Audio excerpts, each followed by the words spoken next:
Hello, my dear students, how are you? Once again, active passive models वाले वाक्यों के models can could may might will would shall should. Subject, इसका structure देखते हैं। Active voice का structure होता है subject plus modal verb plus verb की first form plus object. Modal verbs can could may might will would shall should must और to का प्रयोग करते हैं। पैसिव वॉइस देखते हैं, सब्जेक्ट का ऑब्जेक्ट का सब्जेक्ट बनाते हैं, मॉडल वर्ब लिखते हैं, बी अपने पास से जोड़ते हैं और मेन वर्ब की थर्ड फॉर्म का प्रयोग करते हैं। बाई के साथ ऑब्जेक्ट का सब्जेक्ट लगाते हैं। पैसिव वॉइस में बन जाता है ऑब्जेक्ट का subject plus modal verb plus be plus verb की third form plus by plus subject का ऑब्जेक्ट। कुछ उदाहरणों के साथ हल करते हैं।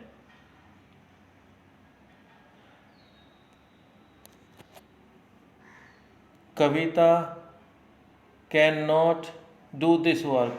दिस वर्क ऑब्जेक्ट है, दिस वर्क का सब्जेक्ट बना दिया। कविता ऑब्जेक्ट है,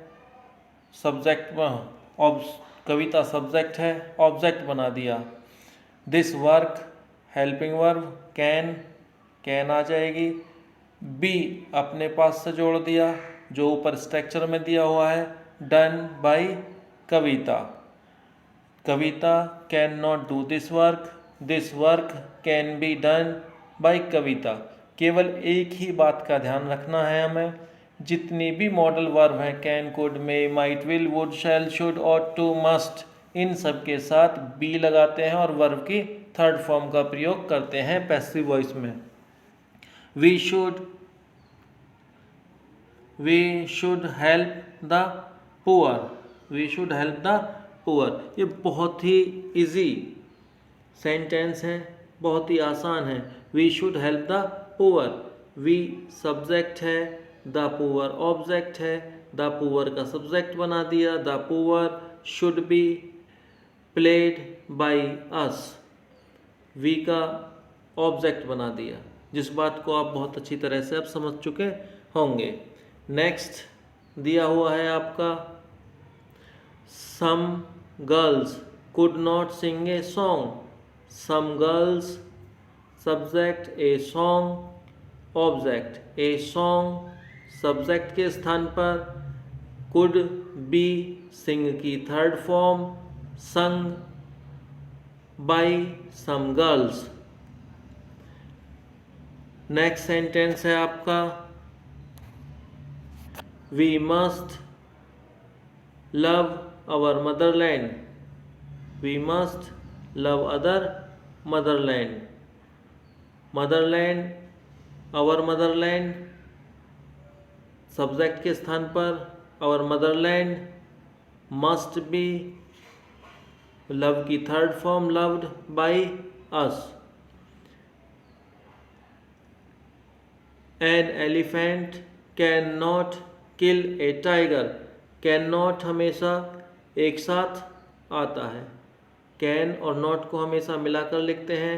जैसे आपको पहले बताएगा कुड बी प्लस नॉट, लेकिन कैन नॉट को हमेशा साथ लिखते हैं और कैन नॉट के बाद बी का प्रयोग होता है।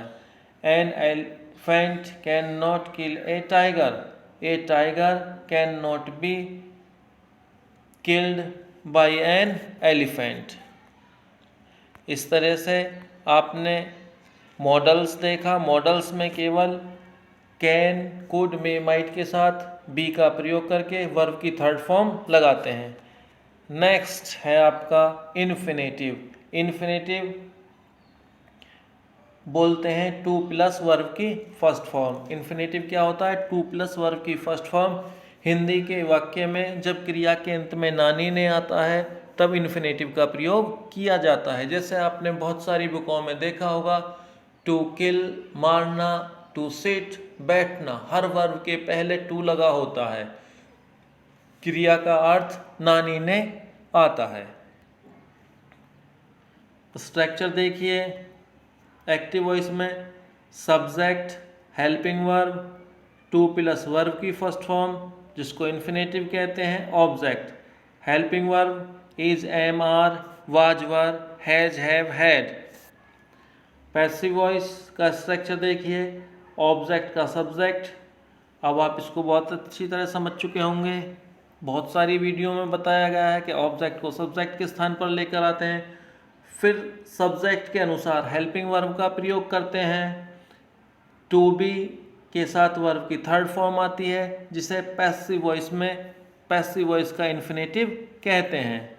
बाई लिखते हैं और फिर वही बात के सब्जेक्ट का ऑब्जेक्ट बना देते हैं। इस तरह से आप देख सकते हैं, subject plus helping verb, infinitive plus object. Infinitive to plus verb की फर्स्ट फॉर्म को कहते हैं, पैसिव वॉइस में टू बी प्लस वर्ब की थर्ड फॉर्म हो जाता है। सम सेंटेंसेस देखिए,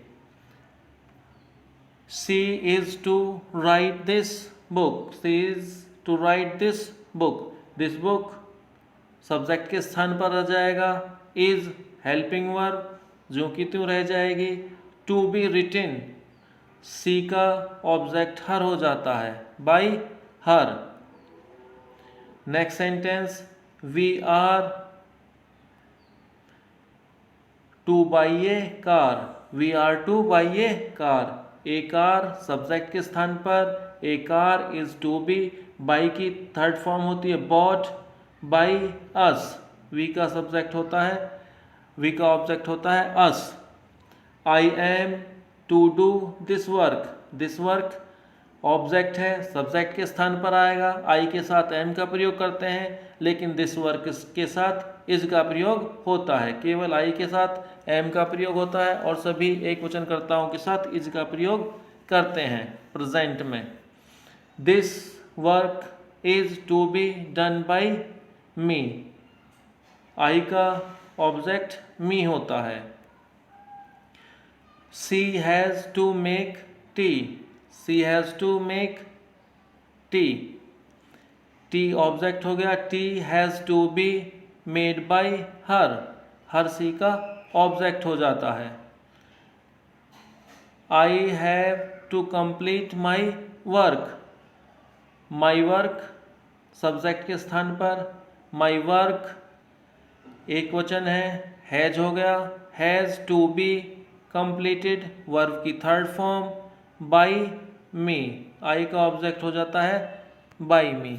इसी के साथ स्टूडेंट्स आपने दो स्ट्रक्चर समझे, पहला स्ट्रक्चर समझा आपने मॉडल वर्ब का, दूसरा स्ट्रक्चर समझा आपने इन्फिनेटिव का। एक बार वीडियो देखें, इसे बहुत ध्यान से सुने, आपके दोनों टॉपिक क्लियर हो जाएंगे और मैं आपसे एक बार फिर अपने study English education point channel को सब्सक्राइब करने के लिए कहता हूँ और अपने जो भी भाई बहन, मामा, चाचा, ताऊ, किसी का भी बच्चा यदि 10वीं या 12वीं क्लास में हो तो वो इसे ज़रूर सब्सक्राइब करे, उसे परीक्षा में बहुत मदद मिलेगी। इसी के साथ प्रिय विद्यार्थियों, जय हिंद, जय भारत। अगली वीडियो में फिर मिलते हैं।